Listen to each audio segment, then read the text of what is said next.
Well, we've been sat here for about, half an hour deciding how we're going to start this podcast, so I've just decided just to start it like that.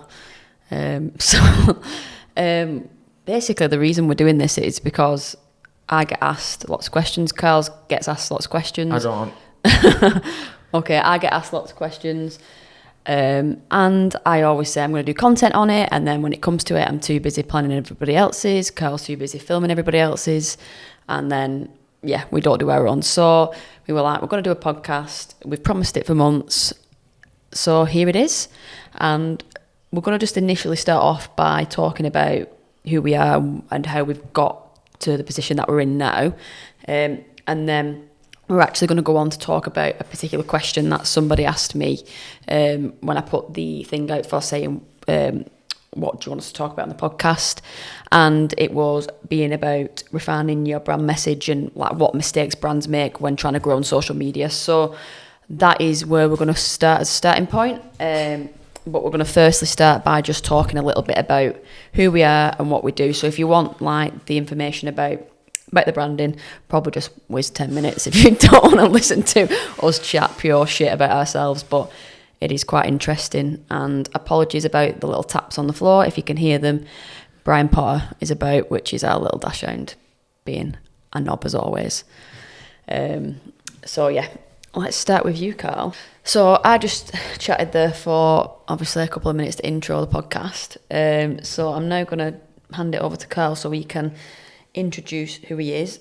If you're obviously coming from my channel, you would be quite interested in what Carl had to do, because before he got into what he's doing now, he worked with a lot of coaches, so you might recognise him or be interested in his story. So over to Carl. Yeah, so my name's Carl, for those who don't know. I generally produce videos for brands, fitness professionals, sports brands, clothing brands, lifestyle brands, and even corporate or whatever it is that needs creating. I'll pretty much do it. Before that, I was in the army for 10 years, and I left the army in 2019 we met, and you just were leaving 2019, then. Yeah. April 2019 I left. So I left the army in April 2019 to become a coach, a CrossFit coach as such, not particularly on the nutrition side and stuff like that, but more to the training side. And as I was doing that, I quickly found out that I didn't actually enjoy personal training as such, as in like the one-to-one stuff. Did I? No. I just wanted to. So I wasn't. To be honest, I wasn't. It basically can't be us speaking to yeah, people. I found out I'm not that good in a one-to-one situation with people. I'd much prefer kind of like group coaching, wouldn't I? Yeah. And like, I have a certain I would say I have a certain personality that the other person needs to be exactly the right fit for me for us to get on in that close of a situation. Don't let's just say your attention span's not that long, and you're patient. No. But so anyway, as I was doing that, I decided to do online coaching, as it's obviously a little bit less on a personal and interactive level as such. Yeah. Obviously, it still is a little bit, isn't it? But not like, as in terms of like being face to face with someone, it's a bit more distant than that. It's a bit more, let's be behind a WhatsApp message or a computer screen or whatever it might be. So I did that. And as I was trying to do that, I was obviously making Instagram content, social media content. I was trying to make my own videos. And before I know it, people started asking me to make them videos. Now, I didn't obviously know the first thing about making videos as it was. I was winging it. Did you have a camera or was this on your phone? I had a... I can't remember. Do you not remember? I had a little Sony camera that I bought.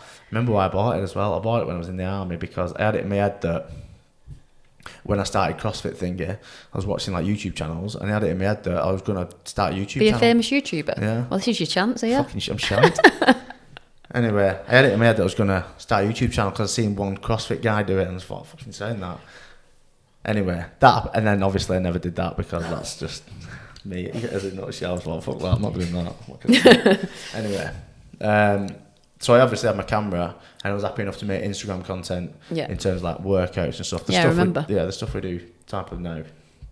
And then from there, people started asking me, I didn't know what I was doing. I didn't know what I was charging. I didn't know I was pointing the camera. I'd love to flick up some of these old videos on the screen now if we can. I don't even know where they would be. I reckon Bet they're absolute belters. No, they were shitters. I probably might be able to find one actually. Might actually, if I can put one on, I will. But yeah, it's probably not the best. But yeah, from the one thing led to another, and I ended up dropping the online PT sort of stuff just because I was going full tilt on this. And I did that I only had 2 clients. Yeah. I literally had 2 clients. Let's just say he's a little bit impulsive. Yeah, I had 2 clients and I decided to go full time or something, which is just typical me. So I dropped everything else and I just went for this, and here I am now. I work with whoever, sports brands, fitness professionals, whatever. Yeah, I do remember a particular turning point when you did that job that I always refer to. You did a bit of a job for Under Armour, didn't you? And I think that was a bit of a turning point, and was like, right, this is, I'm actually fucking decent at this. Yeah. And it kind of just went from there, didn't it, and snowballed. Yeah, I think that's the time it would probably turn from doing, predominantly fitness into trying to head into sports and real honing on professional sports, which I've been aiming to do obviously over the last couple of years. It's obviously not the easiest thing to get into, and you kind of got a network of people. And that's not to say I wouldn't do any fitness shoots, but I would say people have a perception now where they think that... Yeah, we had this conversation, didn't we? We had the conversation of that Carl, that people click on his page, and because he's worked with high-end brands and whatever, it's like he doesn't work with anybody else apart from if you're a brand. So that's probably a little bit of something that we will burst here, because it's not actual. It's more, and it's the same with me, it's the right fit. The client's the right fit rather than it being a brand or anything, making sure that it's the right fit, not in terms of it has to be Nike or it has to be represent or whatever. It's got to be something that's, I don't know. People see that on my page. It's probably my own fault for doing that, and I think that scares people away. I used to get loads of inquiries of fitness professionals and bits and bobs like that, and now it's more. Yeah. I'll get the inquiries are far less than they used to be, but they're obviously far more higher end brands. Higher end brands. They're going to be few and far between until you get in them circles. But that's where I'm at now. And yeah. Now I've said about me, so let's hear a little bit about Amy. Well, hopefully you all know who I am, or you might be new to the channel if you've just stumbled across us, because we're going to be absolute famous YouTubers and podcasters. But I am Amy. I actually, before I did anything to do with owning my own business, I actually taught for 5 years.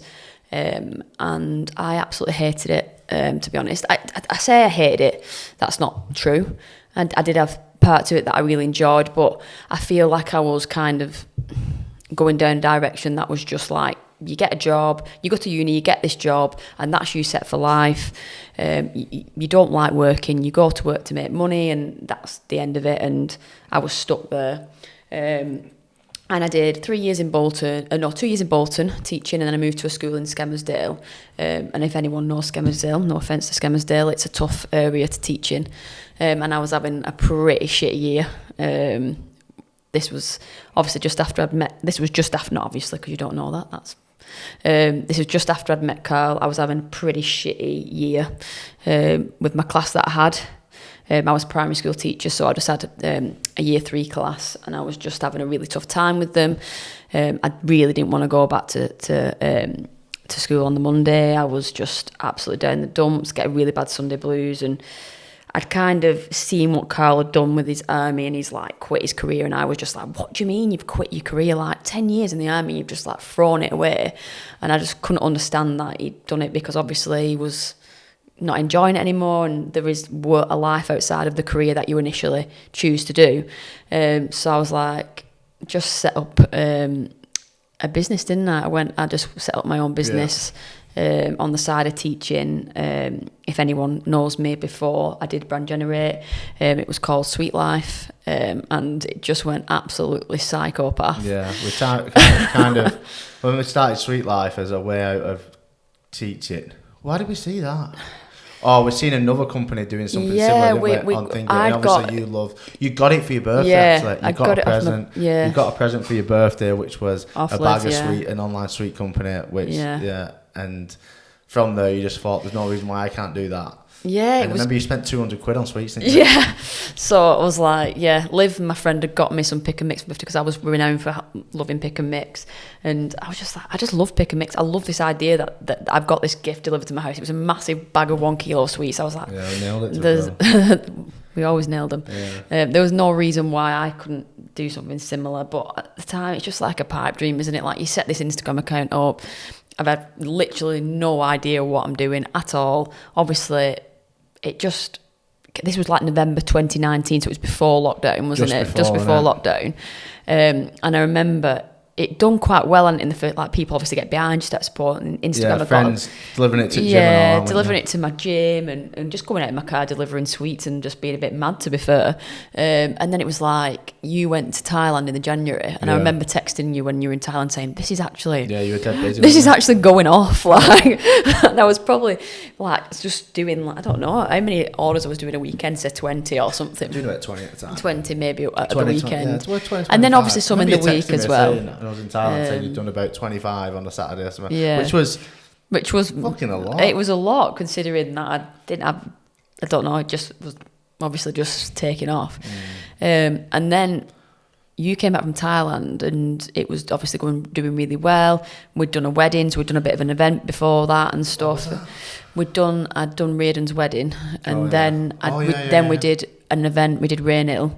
The CrossFit event. That was borderline COVID now, wasn't it? So that was, we did Rainhill, didn't we? So yeah, we did Rainhill. That was like a CrossFit event, if you don't know Rainhill, and that had done really well, but that was borderline COVID. I gained some traction there, got some more followers and stuff, and word was kind of spreading, but not like massively. No, maybe I had like 1,000 followers or something. To us, it probably seemed like we were making fast progress, but no one fucking knew about it. Nobody knew. Not one person would have known about it. No, like really about. Do you know what I mean? People weren't even, it wouldn't have even been registering with people at Rainhill at the time. I don't think. No, it's one of them things, you buy it, you don't know you've bought it off. But for us, obviously, we're like, Jesus, we're famous. actually selling these sweets here. So I think it's more than that. I think you can get lost in your own kind of reality, really, with stuff like that. And you think, oh my god, I'm smashing it. And it's like, man, no one knows you. 10 years and they might know you, but like... I mean, it was less than 10 years. But do you know what I mean, though? But that's what it's like. When you kind of get lost and you think, oh, you make it up. Well, I think that's what you need to do, though. Yeah, and I think, so it got to there anyway, and then lockdown hit, and we were like, I remember the night that lockdown was like, people saying like, tomorrow we're going in lockdown and all that. Yeah. My inbox on Instagram, so you get requests on Instagram, I don't know if you know this, but I didn't know this at the time, and like, if you've got more than 100 messages in your inbox request, it just says 99 plus. So in my inbox was just messages on messages, followers on followers. It was just growing and growing and growing, asking was I delivering sweets and all this. It was just going absolutely mental. So I think we got out as much as we could in that night. I can't remember the night. I can't remember, but it was just mental, wasn't it? I remember that we was doing, it was about, I was doing 100 deliveries a day in Wigan. Yeah. Remember the first few days? I'm not sure it was 100 for the first few days, but then after it, because it was so intensive, we had to go to... remember we were doing the 3-day thing, so on one day we was taking orders all day, on the second day we was packing all the orders all day, and then the third day we were delivering. So it was like twice a week we was doing deliveries, maybe the odd one even there, but I think it was about 300 or 400 bags of sweets in that time, from what I remember, because each order was like more than one, two, maybe 3-4 bags of sweets. And I was doing like 100 deliveries. Yeah, it was. So we were packing all them, and then we had that obviously in a little unit thing that we'd get. Yeah. And initially in your mum's. Yeah, so it was originally, I probably can flash up some pictures now if I've still got them, but we were just in my mum's kitchen, like literally just packets of sweets in piles, like into areas they were going like Goose Green, Winstanley. This is like all places in Wigan, and then. Obviously, my dad was just trying to do a route to try and find us the quickest route. It was just mental. From every address. From every address, it was just absolutely mental. We got an app actually, didn't we? That route. We ended up getting a route app, which was a lifesaver. To be fair, I don't even know why. Just let Dave pass some time drawing a map. But yeah, so that was that. It was absolutely mental, and then it came to a point where it was like, what are we going to do? We're going to have to get a website. We're going to have to get a courier. Like, there is demand for this you know, outside of Wigan. I was getting followers, you know, set up to like 20k. Things Yeah, were that's how moving. But like we did them competitions. Didn't we? Yeah, Remember we the did. first competition? I did competitions and thousands of people were entering them. It was Thousands. just absolutely mental. There's thousands of comments. If you went back on the thing, if you could Thousands, find it, yeah, there's thousands of thousands, comments. yeah, thousands. So yeah, things just took off then, and although it was lockdown that took it off, it was already moving anyway in the right direction. I think it's just a classic case of just being in the right place, right time. Obviously, from there, a lot of people followed suit, didn't they? And tried doing it thingy, but like no one had the no one local really not the hit it same, like we did. not the same like the scale that we were on. That's just being lucky though. For us being in the right, being in the right place at the right time. Yeah. Obviously, before when everyone started seeing the light or trying to jump on the back of it. It kind of gone, because that surge only lasted for about 10, 12 weeks. So by the time people actually got to realise the potential of it, they were kind of like, they were probably getting some orders, but they wouldn't have been getting 300-400. And the thing is with that, which is interesting, is if you're always like looking left and right at your competition, you're always one step behind. So yeah, it was at that point, obviously, like you said, like 10, 12 weeks had passed, and obviously we were already cut above them, the scalability was there. We got the unit, we got the DPD career, we got all that stuff. Yeah. But then at that point then, other people, like you say about competitors, if you're always constantly like looking at other people, you're constantly a step behind. Yeah. So we then decided to approach football clubs with the corporate gifting. We were doing stuff for delivering, like for AO, weren't we, at houses, like sending it from AO to the clients, because not the clients, the staff, because they were working from home. So then we were already edging on LinkedIn, and we were already edging on the corporate platforms, weren't we? Then obviously did corporate gifting for football clubs. We ended up we did a lot of merchandising for, where did Wigan? Bristol Rovers. Yep. Hibs. Plymouth Argyle? Plymouth. Wigan Warriors, Wigan Athletic. There's another one in Scotland. Hearts? Yeah. Was it Hearts? Perhaps we did. It was some other clubs anyway. We did quite a few clubs. Yeah, they ended up basically being merchandising in store, didn't they? For club shops. So that obviously the Latics thing was like pick and mix, and Latics are called tick and ticks. So it was like tick and mix. That was the best one. You felt like your mum? My mum, yeah. Classic that. Classic Julie. But yeah, so that's where it came from anyway. So then by the time this had come around, it was like I was obviously still teaching. It was like, what do I do? Do I quit my job? And it was just like, right, you know what? I'm quitting.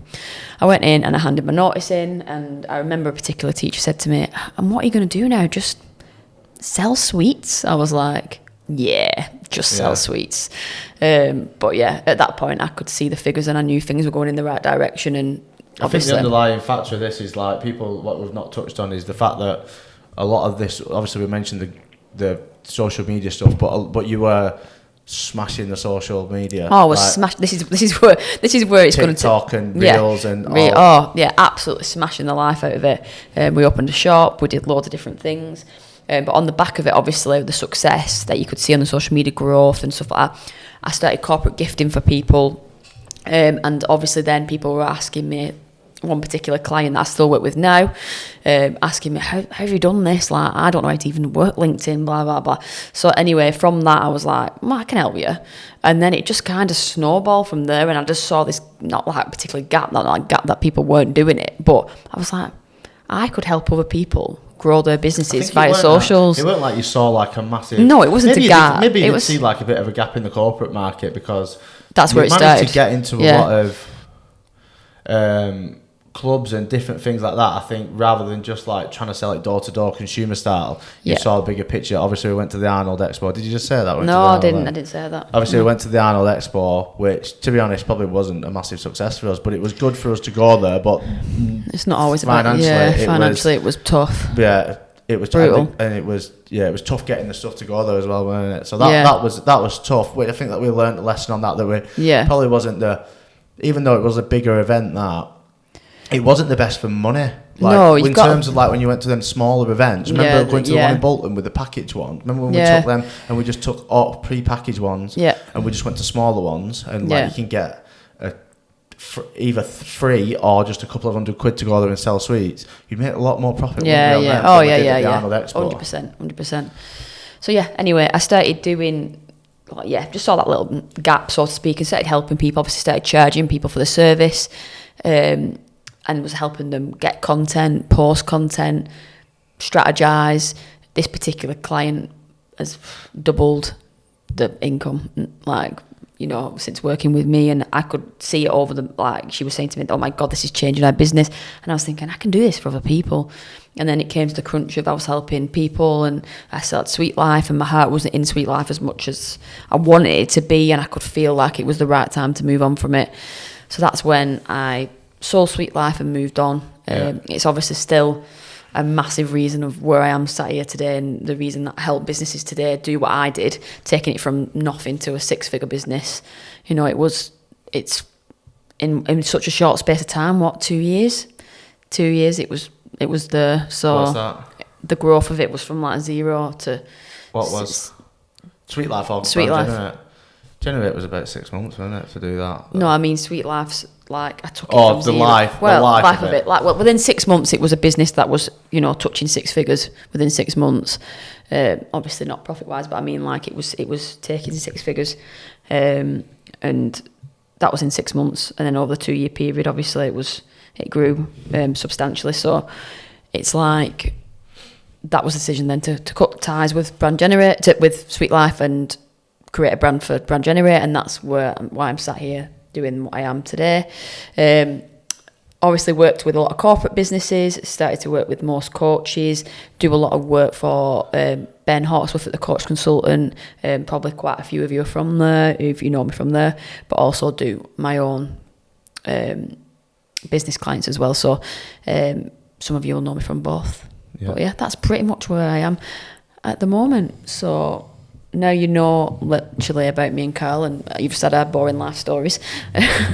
Let's get on to what actually this podcast is going to be about. So the podcast itself, when we do record, we're going to take questions from people that we work with, or questions from you, ever just share it on Instagram, and then we're going to pull it and we're going to then answer the questions in a roundabout way. A particular question that I got asked when I put the feelers out was to do with branding and understanding the brand message and how to refine it and make sure that you're actually clear in your offering on social media, which is something that I deal with day to day. Yeah. So that's what we're going to answer in the next part of the podcast. So we've got refining your brand message, and we're going to cover a few things that, well, Amy sees most appropriate from her client side, because she gets a lot of questions from her client, and I think one of the main things that does come up is clients not really knowing themselves or where they should stand within the market, and I think that like causes a lot of confusion on who they should be targeting ultimately. So do you just want to touch on like identifying yourself basically within the market, isn't it? Yeah, a big issue that I get when coaches do talk to me about the social media, or if I go on their social media and we're kind of working together on a strategy on how to move the business forward, is that they might be, for example, a bodybuilder, they might be, you know, on prep, they might be whatever, you know, doing a show, and then they're actually looking for clients that don't align with that message. So that's the issue that I have. Like, I feel like if your personal journey is massively, I'm a bodybuilder and this is what I do and this is what I stand for, then that's what the clients that you want to attract. For example, if I was going into coaching now, I'd want to work with people who were into CrossFit, into functional training, because that's where I stand and that's where I feel I would fit. It's really hard to talk about your personal journey on social media and then try and do content about something that doesn't align. I think it's difficult ultimately I think what you're trying to say is it's hard to almost be something that you're not. Like when you're saying like, oh, I need to be a bodybuilder to coach bodybuilders, if you weren't at that certain level and people was looking to coach then people of a certain stature, like an IFBB pro, but you was only 12 months into bodybuilding, what you're trying to say, it would be quite difficult for them to obviously create a business on the back of that. Yeah, it would be tricky. I'm just thinking of a particular client who actually did do a bodybuilding show. Her clients were very much that kind of understanding that food's not the enemy, your balanced lifestyle, and, you know, carbs are good and all that stuff. And then one part of her journey was that she was showing that she was eating rice cake with chicken on, I remember a particular story, and I was thinking to myself, trying to get you to speak to your clients and have a good relationship with food, that's your niche, and you're putting yourself out there eating dry chicken and a rice cake. But no, that particular client is off ashore and is now kind of, that was just one thing she wanted to tick off. She's done it now, and her personal journey's kind of changed again. Then that actually saw her go from 6k to 90k, because a aligning of a message and a personal brand aligned. So when people clicked onto the page, they were like, I know what I'm getting here. Whereas before, they clicked on the page and said, on one point, I can see that you're telling me that I can still enjoy my life and do X, Y, and Z. But then on the next thing, there's a picture of you in a bikini outside in your heels doing a check-in. Your clarity and messaging is all off. So what I would say to them people out there who are coaches, make sure that your personal journey is aligning with what you're saying to your clients. I know sometimes it won't, because you might want to run a marathon or whatever you want to do that might not align with what you're saying. But just instead of doing that, find a way of putting a message in, like the struggles that you found in your journey currently, and talk about the struggles that you're having and relate it to the struggles that your clients might be having. Try and find a way around it, rather than being like, this is me eating fish and a rice cake, and then this is me telling you to eat your Easter egg this weekend or do whatever it is. Just always be careful on messaging and aligning that. I think it is hard sometimes when people documenting the personal journeys and they end up going from bodybuilding to something else, or like CrossFit. Yeah, we've seen it in the past that. Like people have gone from one thing, and then it's almost like their social media and the whole business has forced them to go back into something that they maybe weren't enjoying as well. Yeah, we have seen that before. Particularly like somebody who was a bodybuilder who then decided that they want to be a hybrid athlete, and all their following is there for the bodybuilding content, and then their engagement drops, whatever. If you're doing something that is, you want to change your niche, and this is a point I've actually put down to talk about, you've got to be prepared to understand that if you've got 20k followers and they're all there because you're a bodybuilder, and then you decide that you're going to go and do a high rocks, then they're going to be like, what is going on here? Like, I work here for this content, and then the engagement's going to drop. Instagram's not going to push your content. It's just a vicious cycle, that. So you've got to tread very, very, very carefully in terms of making sure that things are aligning. And if you are changing your niche, a particular person going from wanting to work with people who work in an office to working with bodybuilders, this one I'm working with right now, it's like, well, if that's, you've got to be patient with the process of Instagram accepting that your content's going down different funnels now, because you're now talking about something completely different than you initially was talking about to get the followers. Yeah. So if you do change your niche, or you turn a page into something else, it won't have the same engagement that I originally had, and that's just the facts. And it will take time, if it will ever recover. And that is the issue that you might have if you do change your niche. It's almost worth starting a new.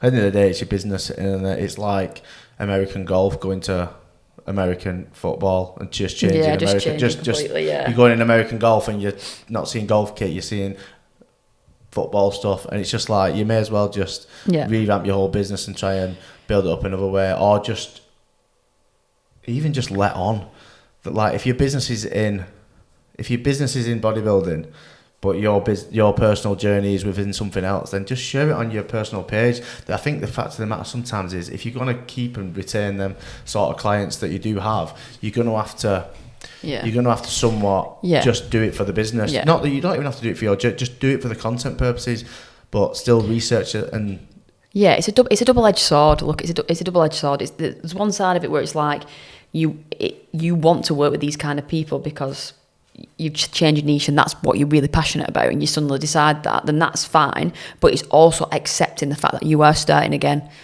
and if your engagement drops and things don't seem the same way, then you have to accept that when your niche changes. If your personal journey changes, then it's probably about getting if you're a bodybuilder and you've gone to high rocks, then it's probably about reusing content of when you were a bodybuilder and sucking it up and getting on with it. If that's my honest opinion. If you do start putting your personal journey about high rocks on there, but then you're still wanting to get bodybuilding clients, then the bigger you get as well, the more you've got to lose as well, innit? The more you've got to lose, yeah. If you're only a small account really, or not a known person because you've not been in the space as much. I'm not saying you have to be a big account full stop, but if you've got to be like, if you're well known and you have a network within a space and you decide to change it, you've a lot more to lose than if you're relatively unknown in one space and relatively unknown in another. You met like the risk is obviously a lot lower. So I think. Yeah, it's tricky. If you're that far gone into something, and this is your livelihood in it, is make it a very, very successful one, then obviously making that career change is quite a big thing, really. Yeah. I agree. I think initially I just round up with this one before we go on to some exit questions. The things you need to think about when starting that brand and refining that message is just be really clear.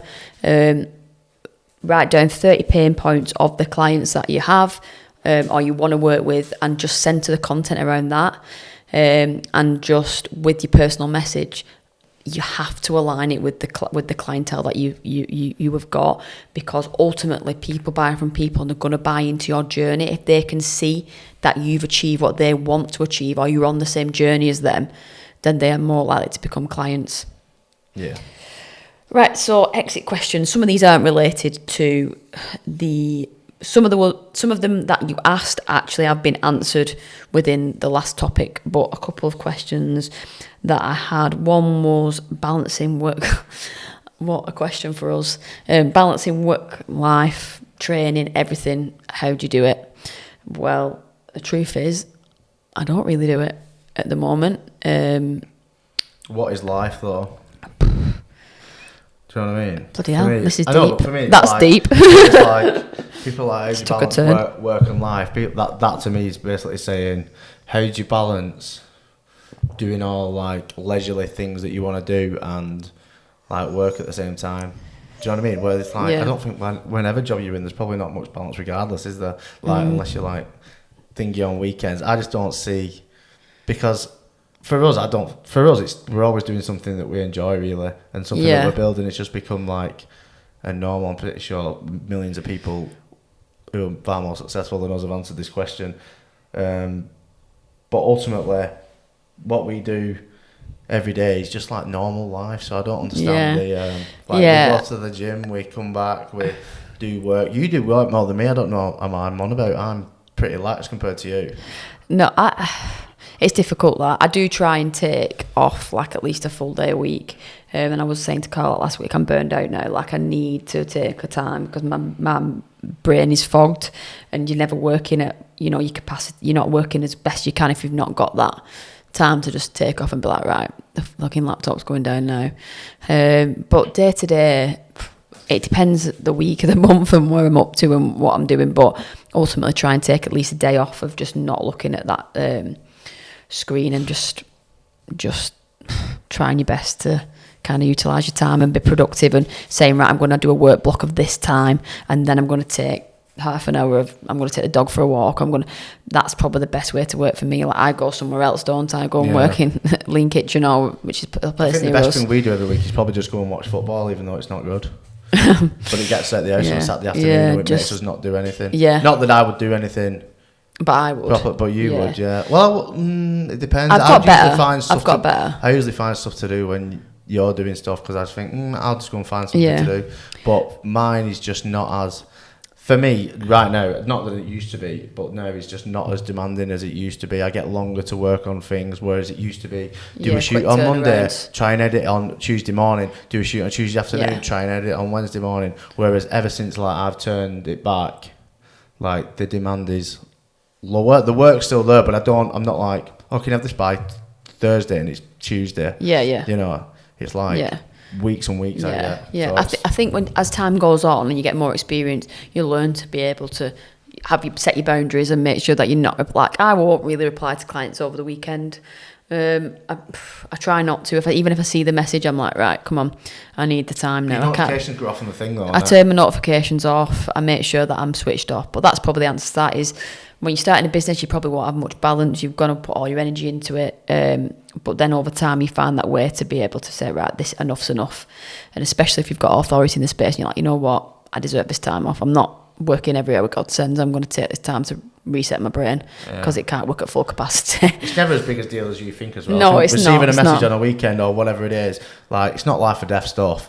It's just stuff at the end of the day, and it's not going to be make or break whether if it doesn't get answered now. It's only going to be answered on Monday. It's Saturday. No one else. Self-employed people don't understand weekends. Yeah, it's like when I'm like, I know for a fact on a weekend, no, the majority of people and brands and stuff I work with, no one's emailing me, so I can get something done on a weekend, and then get ahead I of the know game. I'm not. No one's coming at me from any angle. Whereas you work in an industry where people are a bit more on the go. They probably don't go out as much. They are all kind of self-employed type of people as well, because they're all trying to on this coaching journey for themselves.